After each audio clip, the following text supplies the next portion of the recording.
Hey, well, I don't want to do a get ready with me video, but I do want to do a get ready with me video. My husband and I, our plan is to do videos about our life and the whole move and everything that's happened. And we really haven't. So now that we've officially moved in, it was supposed to be about us, how we moved in and all the fun of moving in, moving to a new city, tiny, tiny little city. Um, we didn't do any of that. So we are behind a little bit. My husband does a lot of streaming with video games and forth, plus that's been taking up his time. So I'm going to try to get this started, and then hopefully we can snowball and make things a little bit easier in the future for us, because that is our goal. So this is kind of a get ready with me, stay at home mom. I was a federal employee for about 16 years, and I took the Trump out. So basically I'm getting paid until September, but I'm not actually working, which has been very helpful because we have my stepson, my husband's son, is 8, and he is homeschooled basically. And it was a choice because we didn't really like where things were going with the education system. And I'll tell you that he struggled when he was in school, and he has excelled tremendously while he's been working from doing the school from home on the computer. Like, he is getting 70s, 80s, 90s, hundreds when he wasn't doing so well in class with the one-on-one attention that they were giving him.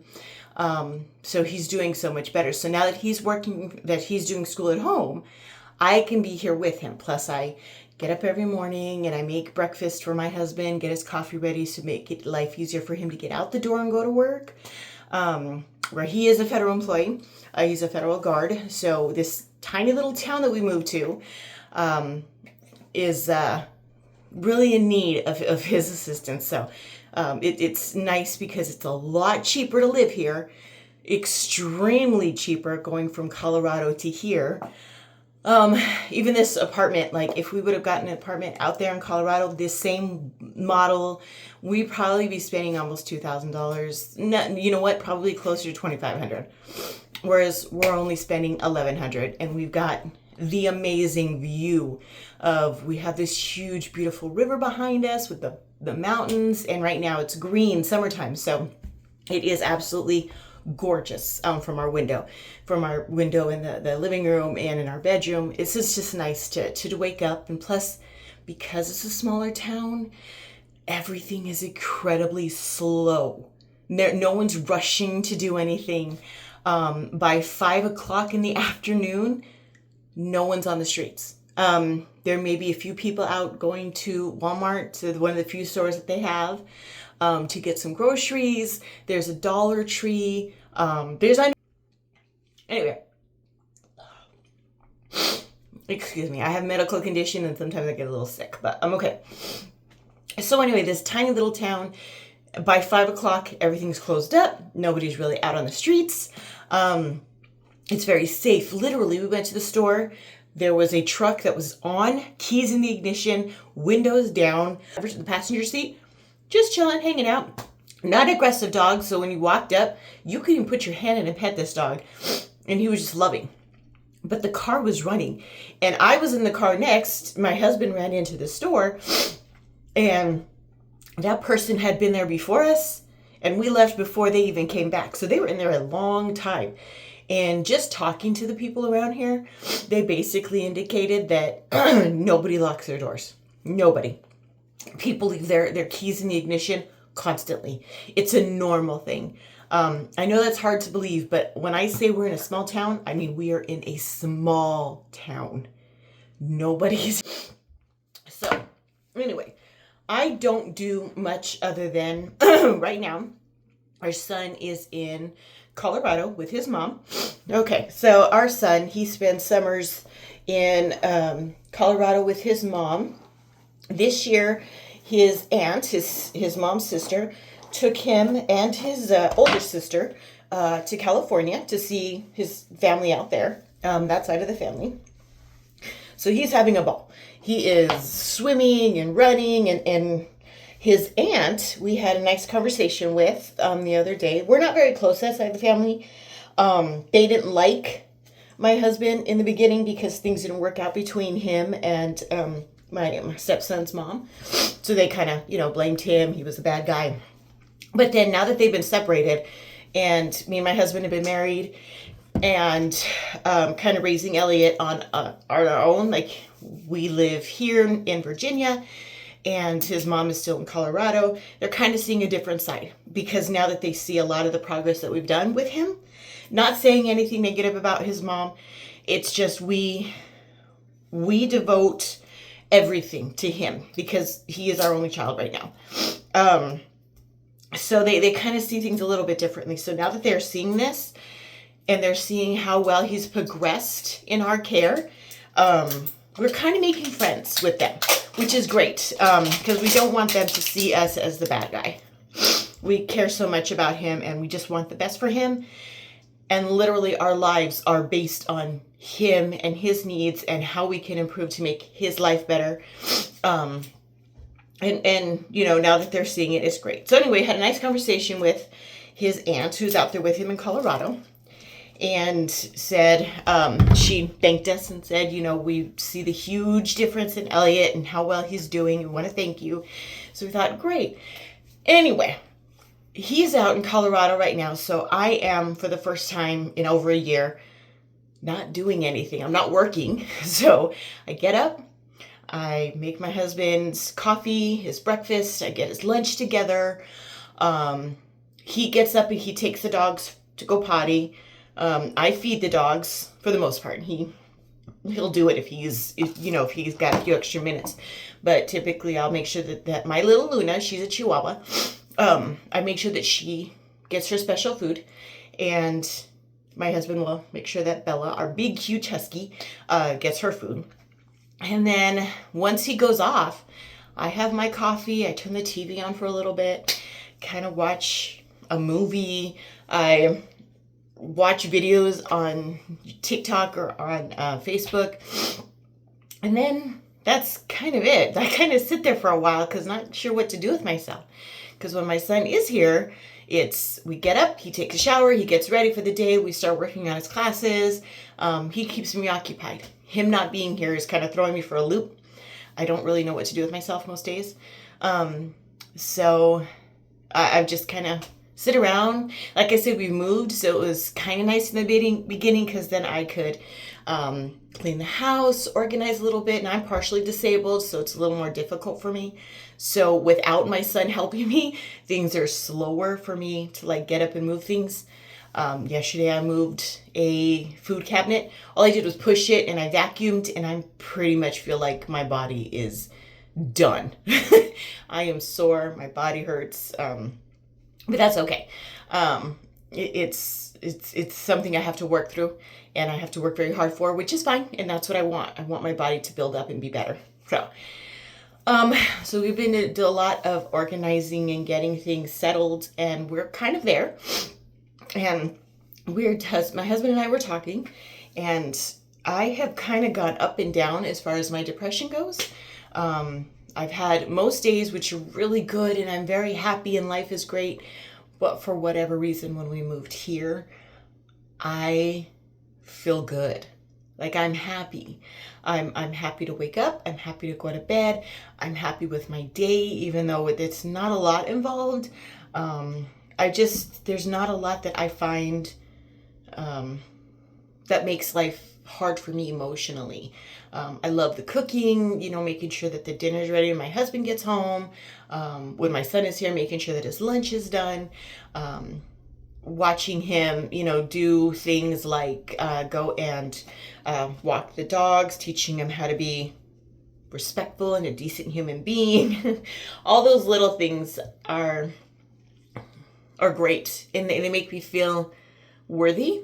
I just feel much better. And my husband said the same thing. He had said, I have seen you happy, and I've seen you sad, And he's like, this is the first time ever I've seen you this happy in a long, long time. And I didn't quite realize that that was the case until he said something. And then when he said it, I kind of looked back and thought, yeah, I guess I am pretty happy. I am enjoying that I am not working because, you know, like I said, I've been a government employee, a federal employee for many, many, many years. And then I worked in the private sector before that. I've always worked really hard. I was a single mom for my daughter's the whole life, basically. Had boyfriends, obviously, here and there, but I was pretty much alone doing it with, you know, thank God my parents were there to help, you know, as backups, but I didn't have a partner to help me in any way. So life was always kind of a struggle, you know, working and making sure the bills were paid and always having to ask for help because it was just me and I didn't know what to do. Financially, you know, I struggled a bit. But now I'm married. You know, if you listen to our previous video, you'll know that I met my husband and we get along very well. I'm very lucky to have a man like that because he's definitely not perfect. We get into our fights like everybody else, but he is definitely, he's a blessing. He's an absolute blessing. When I was younger, I had a friend. She was very religious, and I was still learning about religion at the time. And so she had said, well, this was after my daughter was born, and I was young. And I had said, there's a specific man I have in mind, and I hope I can find a man like that. And she said, well, write it down. And she gave me, it was a bracelet, and it had a little box on it, tiny, tiny little box. And she said, write down on a piece of paper what exactly you're looking for in a man, what you want God to provide you with as far as a future spouse or your future partner. So I did. Took a lot of time. I wrote down everything I was looking for. I had folded it up real tiny and put it in that box. And for years, I wore it around my wrist. And again, never meeting anybody, thinking, well, that was a fun little game. However, God provides when he feels it's time to provide. That's how I feel. And my saying is everything happens for a reason.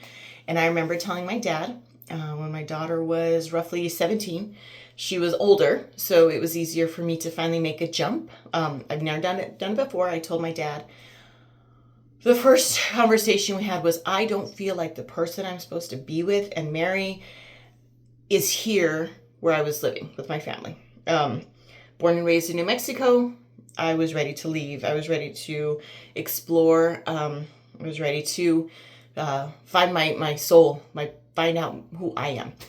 And my dad had said, good, do it. And that was the first time they were ever on board with it. And so I did it. I didn't intend for it to happen the way that it did. I applied for a few jobs. A month later, I got a call saying, hey, we'd like to interview you. A month after that, they basically said, can you start on this date? So it was literally less than 2 months that I had to pack up my whole entire life and move it to Colorado. And I was going by myself. My daughter wanted to stay. Well, she wanted to come, but she was in the middle of the school year. And so I said, well, let's wait until you get closer to senior year and then you can come. And so she ended up coming out senior year. She loved being out there in Colorado, but she missed the family. We have a very big family, and she missed that dynamic. And so she ended up going back to live with my parents while I stayed in Colorado. And that was the first time in my life I'd ever lived on my own without my child. Like, this was the first time I've ever had freedom to be me. It was just me and my 2 chihuahuas at the time. And I was in the best shape ever. I was walking every day. I had a great job. I had a little apartment. I had this little tiny life that was just simple. It was very easy. And then a few years after, I was in Colorado for roughly 6.5 years. But after the first 4 years, I believe, 5 years. 5 years, after 5 years of being there, that's when I met my husband. And again, going to the first video, it'll explain how we met and our very weird story. And I met him and everything seemed complete. Everything was great. He was absolutely perfect. And when I look back and I was remembering the little request to God that I made on that little piece of paper, because I had thrown away from that at the point. I was thinking back and I was like, this man hit every single bullet point that I had on that list. So that premonition that I had with my dad that one time and said, the man I'm supposed to marry is not here in New Mexico, and I feel like the only way I'm going to find him is if I leave, if I go and explore. And I did. Lo and behold, I bumped into this guy that, quite honestly, didn't even like at the beginning. He drove me crazy, wanted to choke him. Turned out to be my absolute everything. And to this day, 4.5 years later, I still feel that way. So I'm lucky. I'm lucky to have this man. He has done a lot. He was not on board with the whole, like, what are we going to do? You don't have a job. Until we moved here. And then he's like, if you don't want to work, we can afford it. It's fine. So he's been very, very supportive and very sweet throughout all of this. It has not been the greatest transition, but we did it. And we're happy. We're very happy. I'm happy. Anyway, that was a long story just to basically get to say, today, there's not much that I need to do except for to deposit money into my account. And we don't have a bank that's around here. So I'm going to go talk to somebody about opening an account at one of the local banks. And there's a place we can go and deposit money into our account. But I have to kind of travel a little bit to the next town over, which is really just 10 minutes away. It's not that far, but I still have to do a little bit of traveling. So I'm going to get up and do that. But I thought while I was going to get up, I might as well do something with my day. So I thought I'd get ready with me. Even though I'm new at this, I'm not quite sure how it works or what I'm really supposed to do. I'm blind as a bat, as you can tell, glasses. So I have to use a mirror to be like up close. But this is kind of how I start my day. Once I finally get up and my husband's at work, I just do the bare minimum. I don't do foundation. I don't do lipstick. I don't do blush or eyeshadow. You'll see. So this is kind of what I do every day. Just getting ready. I focus a lot on my eyes, really. But okay, so I guess what I'll do, because I guess a lot of the conversation goes back to just having a conversation about things while you're getting ready. So I am currently 44. I am going to be 45 soon. And, well, not soon, in a few months. I am 7 years older than my husband. Meeting him, like I said, was kind of a whirlwind. I thought it was a little bit crazy that I was going to be with somebody who was much younger than me. Turns out, though, he's just as old as I am. His body is breaking down. He's adorable. But I am Hispanic. I have a sister. It's just me and her. And I do have a daughter. She's 24. She'll be 25 in a few months. And she's still out in New Mexico. However, she herself is now starting to feel the desire to explore. So she has been applying to places that she wants to go to, just to kind of get a little bit of travel under her belt. And I guess for whatever reason, I'm not quite sure, she wants to try Philadelphia. So, which is nice, given that it's 2 hours from us. So she can come and visit anytime if she's ever struggling, or she just needs mama. She's literally 2 hours away. So she could just hop in a car and come on down, which is wonderful. I'm excited about that. So she's, I had her when I was 19. I was married, and he was very abusive, and life sucked. Nobody knew about the abuse. I didn't tell anybody about his abuse, because mostly I was just afraid that he was going to hurt me more or hurt my family, and I didn't say a word until my daughter was born. And I remember holding her and thinking, when I was in the hospital, I'm thinking, this is not the life that I want for my child. I did not want her to grow up and see me being abused verbally and physically by her father. That's not the life I wanted to live. I was a high school dropout. I was involved in gangs and drugs and all that fun stuff. And, you know, I ended up getting my GED after my daughter was born because I was, like I said, a dropout. And for whatever reason, after I left him, that kind of put a little bit of fire under me. I did not want, and this is going to be an interesting statement here, but I had one aunt. I have a lot of aunts, but there's this one specific aunt who couldn't stand me.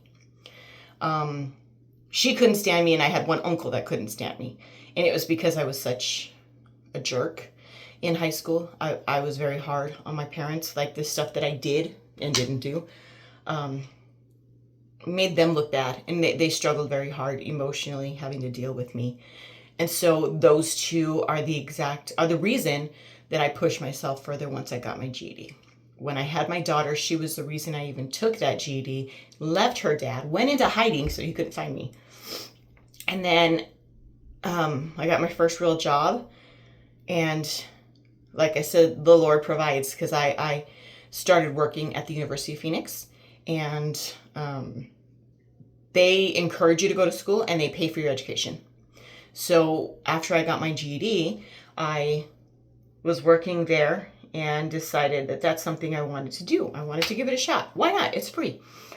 And so I started off in business and realized within the first week, it was more like the first month, that is not something I wanted to do. I had been doing business and, you know, as far as work goes for years at that point, accounting and stuff like that. But I realized that once I got into school for it, I hated it. I absolutely hated it. That is not something I wanted to do. So I was looking at other options, and I thought, you know, criminal justice might be fun.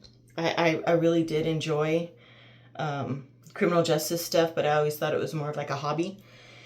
And so I decided to enroll in the criminal justice program, again, just for fun. Ended up finding out that was the best thing in the entire world for me. I loved every minute of it. I loved being in class. I loved everything I was learning.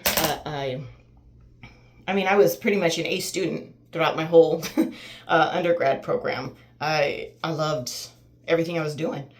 And I worked for the University of Phoenix for about 7 years, and during that time, I got my undergrad in criminal justice, and then I went and got my master's in criminal justice as well.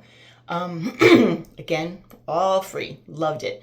I would not have done it otherwise, but what pushed me besides my daughter was my uncle and my aunt, because they made me feel like less of a person, and I didn't want to feel that way. I didn't want to feel like I was less of a person. So I was excited to brag to them, mostly like, I'm not a loser anymore, so please don't treat me like one. To this day, they still do. And I learned many years ago, I don't care. I did when I was younger. I don't care now. I don't give a shit whether they like me or not. I really don't. They're not people I look up to. The only people I look up to are my parents and, a few people here and there. But my opinion of me is what matters more than their opinion of me. They don't mean anything to me. My uncle still will pretend like he likes me in front of family. Otherwise, he won't even acknowledge me. My aunt, kind of the same thing. If there's people around, she'll acknowledge me. But otherwise, she will pretty much pretend like I don't exist. And I'm okay with that. I'm not home anymore. I'm in Virginia. They're in New Mexico. I don't ever see them. I miss home. But I don't go for them. I go for my parents. And my sister, of course, who we struggle for many, many years. We are two, and I know that they say that all the time. Siblings are different. But me and my sister are two completely different people. I am a very positive person. I always try to look at the upside of things, and I am religious. I don't know if religious is the word, but I don't go to church, but I pray all the time. I'm always thankful to God. I put him in, above all. My sister doesn't really do that. We have similar tastes as far as education. She is now a CEO, but and she's the money saver. She's always done very well money, financially. She is been with her husband for 11 years, 12 years, something like that. Together, married for, this is like their second year getting, being married. But she's younger, but has always done better than me. And she's also always been able to make me feel like she is better than me. And to this day still does. She doesn't mean to, but she does think of herself very high and does think of me as kind of a lower form. She doesn't agree with my relationship with my daughter. She thinks we're too open with each other, that we have a very weird bond because we tell each other everything. She thinks I'm a little mature because Disney ranks very high in my life. I love Disney. And she's more serious. She's funny, but she's only funny to the people close to her. She's extremely serious. She takes life very seriously. She does counseling, drug abuse counseling, substance abuse counseling. And whereas, like I said, my background is in criminal justice. Plus, I've got a second master's in psychology. So I've got the 2 masters in the thing, but they're all kind of aligned with my sister's. Anyway, and we're just different people.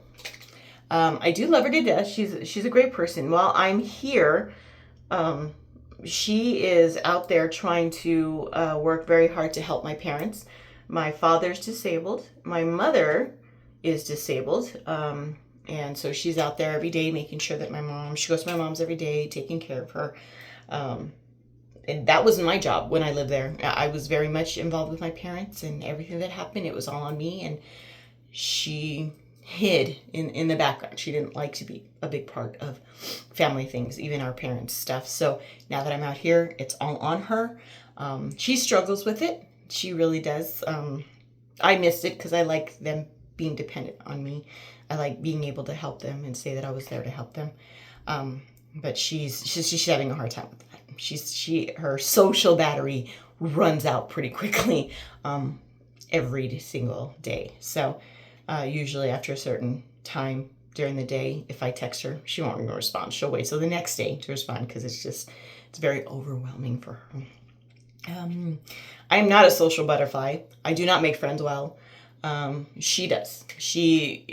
Again, social battery runs out pretty quickly, but if she's out and someone talks to her, she's friendly and bubbly and sweet, and I fake it, she's good. She's genuine.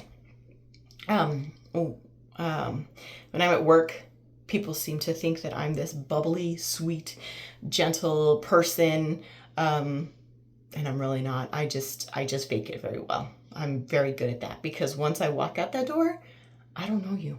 We bump into each other outside. I may say hi, but otherwise I'm going to turn around and walk the other way.